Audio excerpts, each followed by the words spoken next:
Hello friends, welcome to my channel. இன்னைக்கு நம்ம சேனல்ல என்ன வீடியோ பார்க்க போறோம் அப்படினா ஹேர் ஆயில் எப்படி வீட்லயே prepare பண்றது அப்படிங்கறத தான் வீடியோல பார்க்க போறோம். வாங்க வீடியோக்குள்ள போலாம். இதுக்கு தேவையான பொருட்கள் என்னென்னன்னு பாத்தீங்கன்னா ஒரு 1.5 ஸ்பூன் வந்து வெந்தயம் எடுத்துக்கோங்க.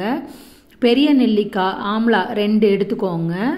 ஒரு 10 ல இருந்து 15 செம்பருத்தி இலை எடுத்துக்கோங்க. ஒரு கை வந்து நல்ல ஃப்ரெஷ்ஷான கருவேப்பிலை எடுத்துக்கோங்க.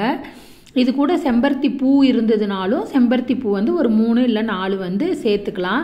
நான் வந்து இன்னைக்கு இந்த 4 பொருள் மட்டும் தான் வச்சு நான் எண்ணெய் காய்ச்ச போறேன். இதுக்கு வந்து நல்ல செக்கு எண்ணெய் வந்து 1 லிட்டர் வந்து செக்கு எண்ணெய் எடுத்துக்கோங்க.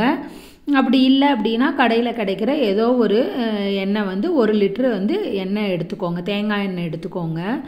இப்போ வாங்க வாணல்ல வந்து இந்த 1 லிட்டர் தேங்காய் எண்ணெயும் வந்து ஒரு வாணல்ல நல்ல கெட்டியான வாணல்ல ஊத்திக்கோங்க. இது கூடவே வந்து ஆலிவேரா போடலாம், மருதாணி இலை இருந்தா போடலாம், சின்ன வெங்காயம் போடலாம். இது எல்லாமே போடலாம். ஆனா நான் இன்னைக்கு வந்து இந்த 4 பொருள் மட்டும் வெச்சு ஏனா ஸ்கூலுக்கு எல்லாம் தடவிட்டு போறோம் இல்ல வெளிய எல்லாம் தடவறோம் அப்படினா ரொம்ப ஸ்மெல் வராம இருக்கும். சோ இந்த 4 பொருள் வெச்சு மட்டும் தான் நான் இன்னைக்கு எண்ணெய் காய்ச்சிருக்கேன். எண்ணெயை வந்து வாணல்ல ஊத்துன உடனே அந்த வெந்தயத்தை வந்து அதுல சேர்த்துக்கோங்க.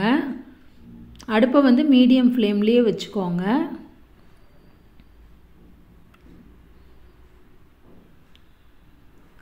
இப்போ வெந்தயம் சேர்த்ததுக்கு அப்புறம் அந்த நெல்லிக்காவை வந்து நல்லா சின்ன சின்ன ஸ்லைஸா கட் பண்ணிக்கோங்க. கட் பண்ணி அதையும் சேர்த்துக்கோங்க. சேர்த்து நல்லா வந்து mix பண்ணி விடுங்க.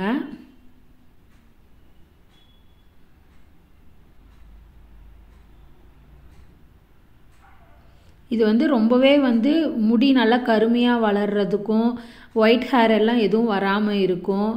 நல்ல திக்கான அடர்த்தியான ஹேர் வந்து நல்லா வளரும். நாங்க சின்ன வயசுல இருந்தே வந்து இந்த எண்ணெய் தான் இந்த மாதிரி மெத்தட்ல தான் நாங்க காய்ச்சி யூஸ் பண்ணுவோம். இப்போ இந்த டைம் வந்து இந்த செம்பருத்தி இலையும் வந்து சேர்த்துக்கோங்க. கூடவே வந்து நம்ம எடுத்து வச்சிருக்கிற கருவேப்பிலையும் வந்து சேர்த்துக்கோங்க.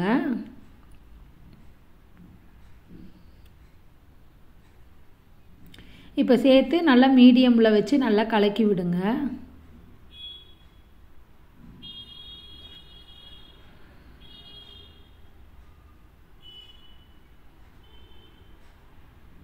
நல்லா கலக்கி விட்டு வெச்சுக்கோங்க.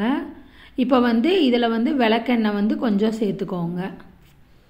விளக்கெண்ணெய் சேர்த்துறதுனால என்ன ஆகும்னா முடி வந்து நல்லா வந்து கருமையா இருக்கும், நல்லா திக்காவும் இருக்கும். நமக்கு பாடியில ஹீட் இருந்ததுனாலும் அத வந்து குறைச்சிரும். அதுக்காக தான் வந்து 1 ஸ்பூன் விளக்கெண்ணெயும் சேர்த்துக்கோங்க. இந்த விளக்கெண்ணெய் சேர்த்துறதுனால எண்ணெய் வந்து பிசுபிசுப்பா இருக்கும். ஸ்கூலுக்கு எல்லாம் தடவிட்டு போக முடியாது, வெளிய எல்லாம் தடவிட்டு போக முடியாது அப்படிங்கறதெல்லாம் கிடையாது. அதனால தான் 1 ஸ்பூன் மட்டும் நம்ம சேர்த்திருக்கோம். இப்போ பாத்தீங்கன்னா நல்லா இந்த மாதிரி பொங்கி வரும். சோ அடுப்பை மீடியம் ஃப்ளேம்லயே வச்சு நல்லா வந்து கலக்கி விட்டுக்கிட்டே இருங்க.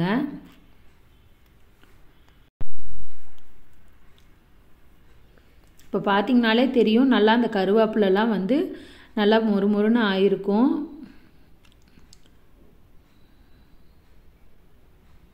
நல்லா mix பண்ணி விட்டுக்கிட்டே இருங்க அப்பப்ப.